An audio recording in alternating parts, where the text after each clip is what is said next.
তো আসসালামু আলাইকুম। আজকে আমি জানাবো যে নিটের ফুল ফ্রি স্কলারশিপ পাওয়ার উপায় অথবা আদার যে ইনস্টিটিউটগুলো আছে, ঠিক আছে, এগুলো ফুল ফ্রি স্কলারশিপ তুমি কীভাবে পাবে, ঠিক আছে।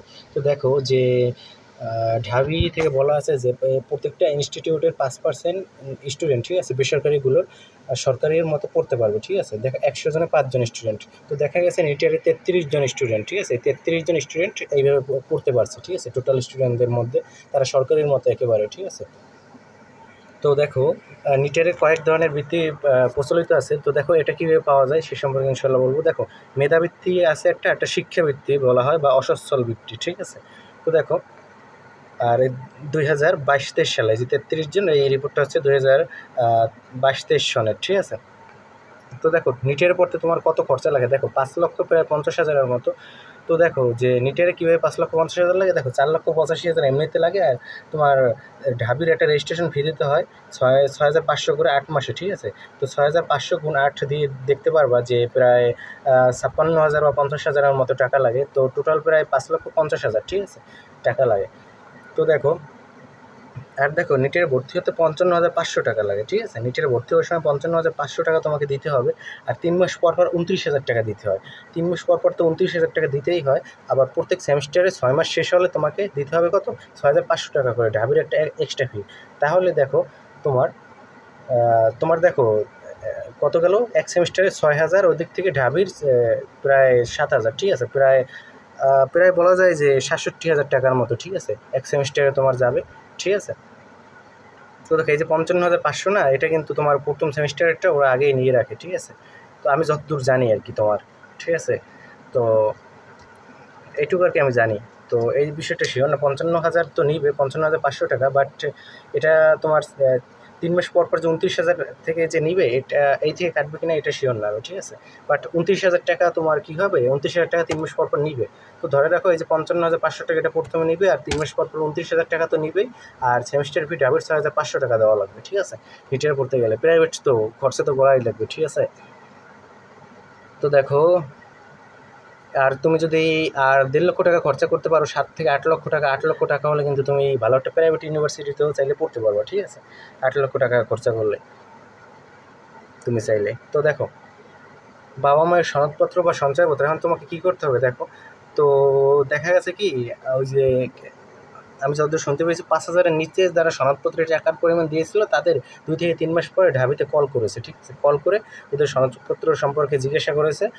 আর সনদপত্র হয় কি, তোমার চেয়ারম্যানের কাছ থেকে একটা সার্টিফিকেট নিতে হয়, ঠিক আছে।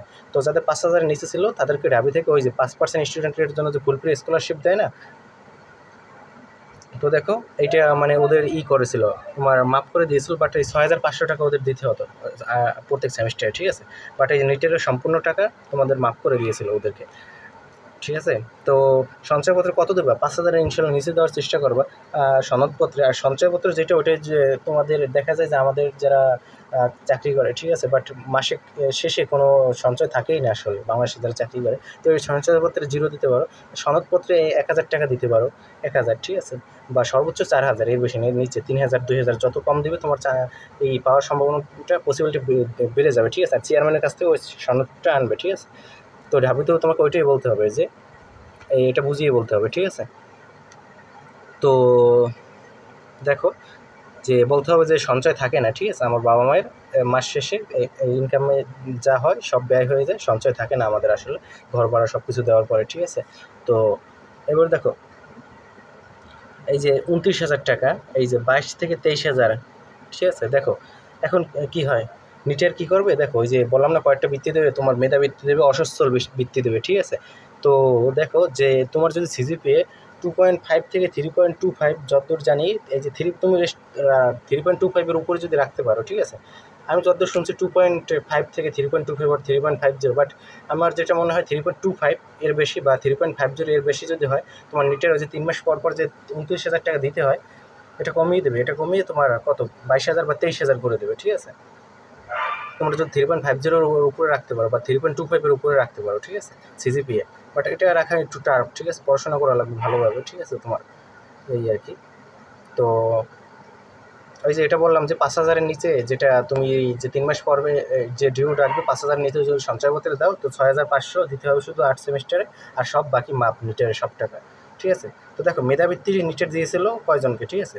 তো এই যে 5% মাফ করেছিল 33 জনকে, ঠিক আছে। আর মেধাবৃত্তি আর অসচ্ছল বৃত্তি যে দুইটা আছে শিক্ষাবৃত্তি, ঠিক আছে। তো মেধাবৃত্তি দিয়েছিল 15 জন স্টুডেন্টকে, তারা মেধাবৃত্তি, ঠিক আছে। আর শিক্ষাবৃত্তি দিয়েছিল 78 জন যারা অসচ্ছল, ঠিক আছে। শিক্ষাবৃত্তি দিয়েছিল 78 জন স্টুডেন্টকে নিটের, ঠিক আছে। তো দেখা যায় যে 3.25-এর উপরে রাখলে তোমাদের দেখা যায় যে এটা যদি হয় 22,000 যদি ধরি, ঠিক আছে। তো বছরে কিন্তু হিউজ পরিমাণে একটা অ্যামাউন্ট কমে যাবে, ঠিক আছে। তোমার 6,000 কত প্রায় 24,000-এর মতো পরিমাণ কিন্তু টাকা কমে যাবে বছরে, ঠিক আছে। 24,000-এর মতো 4 বছরে প্রায় কত 96,000 টাকার মতো তোমার কম পড়বে, ঠিক আছে, যদি তুমি 3.25-এর উপরে রাখতে পারো সিজি তোমার, এই আর কি। বাট যারা নিটারে যারা আছে তাদের কাছ থেকে এটা আবার ভালো করে তোমাদের জেনে নিতে হবে, ঠিক আছে। প্রত্যেক বছর তো চেঞ্জ হয় সব কিছুই, এই আর কি। এই দূর থেকে আসলে এত কিছু বলা সম্ভব না, ঠিক আছে। আমি তো নিটারে একবারে গিয়েছিলাম, একবার না কয়েকবারই আমি গিয়েছিলাম নিটারে তোমার। তো দূর থেকে আসলে এত কিছু বলা সম্ভব না। ওইখানে যারা আছে ভাই যারা আছে তাদের কাছ থেকে জেনে নিতে হবে বিষয়গুলো, ঠিক আছে। এই যে মেধাবৃত্তি, শিক্ষাবৃত্তি, তারপর তোমার যে 5% বৃত্তি, ঠিক আছে। সব কিছু জেনে নিতে হবে আর রেজাল্ট ভালো করতে হবে, ঠিক আছে। তো এই সনদপত্র, সঞ্চয়পত্র এই সব কিছু সম্পর্কে আগেই জেনে নেবে তোমার পূরণ করার পূর্বেই, ঠিক আছে। তো 4-5 হাজারের নিচে টাকা দেওয়ার চেষ্টা করবে। ওইখানে তোমার ফর্ম যখন ফিল আপ করতে যাবে তখন চাবে সনদপত্রে তোমার টাকা। আর ওই চেয়ারম্যানের সার্টিফিকেট, চেয়ারম্যান থেকেও বা মেয়র থেকে যেটা আনবা ওটাও তোমার ওই 4,000 টাকারই আনবা সনদপত্র, ঠিক আছে। দেখা যায় তাহলে তোমার সম্ভাবনা অনেক বেড়ে যাবে। যদি 1,000 দিতে পারো আরও ভালো। আমি তো মনে করো যে 1,000 দিয়ে রাখছি, ঠিক আছে। তো এই আর কি। বাট আমার তো তো আর কথা না বাড়াই, ঠিক আছে। তো আর 5% তো সরকারি থেকে এমনিতেই দিবে, ঠিক আছে। এটা তোমার ডিপেন্ড করবে ওই যে অসচ্ছলতার উপর ডিপেন্ড করবে, তোমার মেধার উপর ডিপেন্ড করবে, সব কিছুর উপর ডিপেন্ড করবে।